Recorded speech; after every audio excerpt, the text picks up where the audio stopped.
오늘 우리에게 주시는 하나님의 말씀은 야고보서 1장 26절과 27절 말씀입니다. 함께 봉독합니다.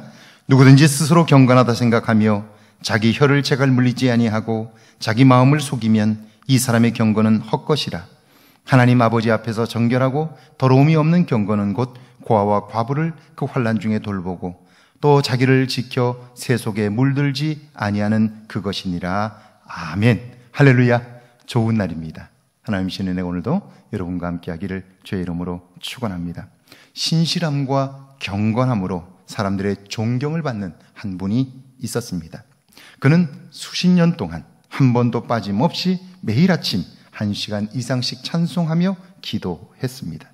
그런 그의 모습을 사람들에게 감동을 주기에 충분했죠. 어느 날 하나님께서 기도하는 그에게 다가가셨습니다. 가셔서는 그의 어깨에 손을 올리셨습니다. 인기척을 느낀 그가 조용하나 나직한 소리로 말합니다. 지금 기도하는 것이 보이지 않습니까? 지금 꼭 내 기도를 방해해야 되겠습니까? 라고 말합니다. 그러자 하나님은 아무 말 없이 손을 거두고 그곳을 떠나셨습니다.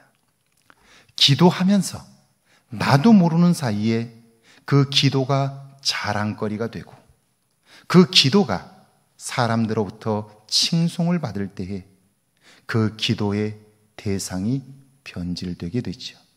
하나님을 향하던 처음의 기도가 사람들의 인정을 받기 시작하면서 사람들에게 잘 보이려고 하는 기도가 되면서 위선된 기도, 외식된 삶으로 변질이 되는 것이죠. 성경에서 말하는 경건은 하나님께 신실하게 사람들에게는 사랑과 자비를 베푸는 삶을 말하는 거죠. 그러니까 경건한 삶을 산다는 것은 매일매일 자기 자신을 하나님 앞에 세우는 거예요. 사실 이것은 굉장히 중요해요. 왜냐하면 처음 사람 아담과 하와도 뱀의 유혹으로 인하여 무너졌어요. 사단은 오늘도 활동하고 있고요. 끊임없이 우리를 유혹하려고 해요. 내가 하나님 앞에 나 자신을 세우지 않으면 나도 모르는 사이에 사단의 유혹에 넘어질 수 있는 거예요. 그러니까 매일매일을 경건하게 사는 일은 중요한데요. 경건하게 산다는 것은 나 자신을 하나님 앞에 온전히 세우는 거예요. 그뿐 아니라 경건함이란 이웃의 아픔을 느끼는 거예요. 그걸 느낄 수 있을 때에 우리는 하나님의 마음을 알 수 있기 때문에 그런 것이죠. 가장 가까이 있는 사람의 아픔을 느끼지 못하는데 영이신 하나님의 마음을 느낄 수 있을까요? 그것은 거짓된 경건인 것이죠. 오늘 성경은 그래서 이렇게 말씀해요. 누구든지 스스로 경건하다 생각하며 자기 혀를 제갈 물리지 아니하고 자기 마음을 속이면 이 사람의 경건은 헛것이다. 그렇게 말해요. 자기 자신을 속이는 것, 자기의 입술 하나 제어하지 못하는 것, 그것은 경건한 삶의 모습이 아니라는 거예요. 자, 그래서 경건한 사람은 끊임없이 자기 입술에 제어하는 훈련을 하게 되는 거예요. 내가 말을 하고 나서 돌이켜보는 거죠. 내가 위로하는 말을 했는가? 소망의 말을 전했는가? 하나님의 마음을 전했는가? 돌아보는 거예요. 그리고 내가 하루 동안을 살고 나서 보니까 내 삶이 하나님의 기쁨이 되었는지, 내 양심에 비추어 볼 때 정직했는지 늘 돌아보는 것, 이것이 경건 훈련인 것이죠. 그래서 입술을 제어하는 자는 그걸 통해서 하나님 앞에 자신을 세우게 되고 경건한 삶을 살아갈 수 있게 되는 거죠. 그뿐 아니라 27절에 보니까 하나님 아버지 앞에서 정결하고 더러움이 없는 경건은 곧 고아와 과부를 그 환난 중에 돌보고 또 자기를 지켜 새 속에 물들지 아니하는 그것이니라. 그렇게 말씀해요. 자, 다른 사람의 아픔을 느낄 줄 아는, 공감할 줄 아는, 그래서 그 마음을 함께 느끼고 아파할 수 있는 사람이 경건한 사람이라는 거예요. 성경에 보면 아브라함이 그런 사람이죠. 지나가는 나그네를 대접하다가 그가 천사인 걸 알게 되고 천사를 만남으로 소돔성의 멸망에 관한 소식과 또 내년 이맘때에 아들을 얻을 것을 알게 되잖아요.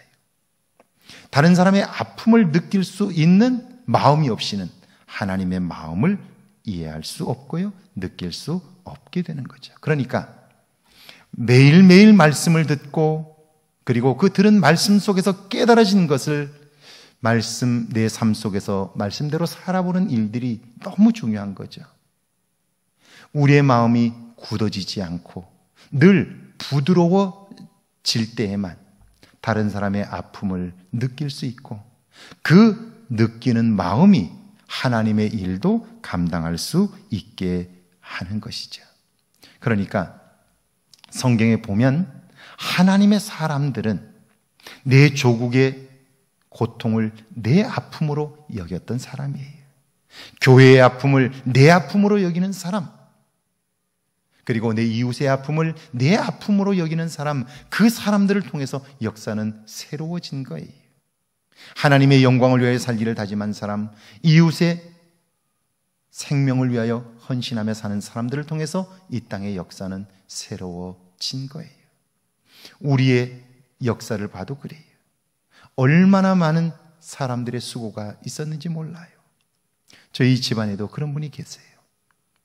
조국의 해방을 위하여, 독립을 위하여 정말 가진 재산을 팔아서 그 일에 헌신했어요. 그렇다고 해서 주어진 것은 아무것도 없어요. 하나님이 그 일을 기뻐하신다고 믿기 때문에 그 일을 한 것뿐이에요. 그것 때문에 자손들이 받은 고통들은 너무너무 커요.